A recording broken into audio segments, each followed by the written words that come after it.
Baku speaking. Hello dear listeners, you are tuned into Azerbaijan International Radio. We are starting our English broadcast from the capital Baku. We welcome you to our analytic program. I'm your host Elçin Mirzayev.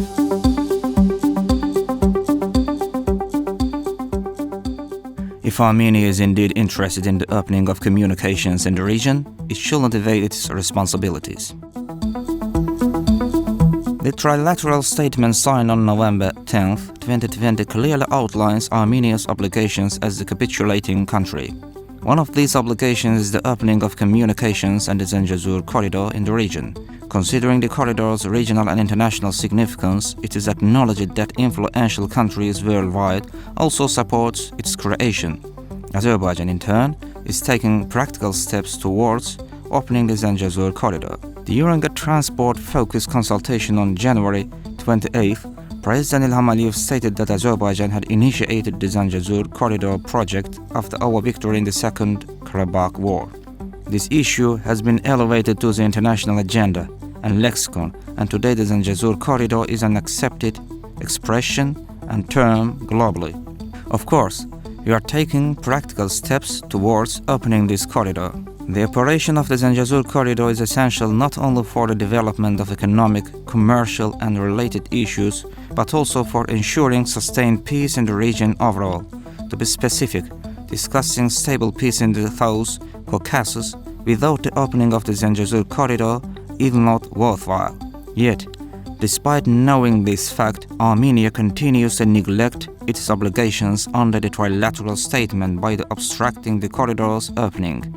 It is evident that Yerevan has been engaging in various manipulations surrounding the Zengezur corridor for almost 5 years now, failing to fulfill its official obligations. On March 4th, Armenian Prime Minister Nikol Pashinyan's article published by the Armen Press on Communications reaffirms that Yerevan is not interested in opening communications in the region.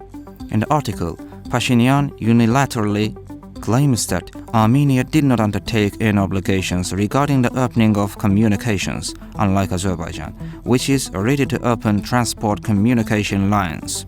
He alleges that Armenia's proposals regarding the opening of communications have not yet received a response from Azerbaijan and accuses Azerbaijan of creating tension as an excuse. As it appears, Pashinyan attempts to argue, after the 44-day war, precisely in the capitulation agreement he signed on November 10th, that Armenia has obligations regarding the opening of communications. The spokesperson for the Ministry of Foreign Affairs, Hikmet Hacıyev, responded to questions regarding the article on communications by the Armenian Prime Minister. He stated that it is widely known that in the nearly 30-year period, Armenia, which has occupied internationally recognized sovereign territories of Azerbaijan and caused the blockade of the Nakhchivan Autonomous Republic, did not contribute positively to the process of negotiations for the opening of communications after the 44-day patriotic war.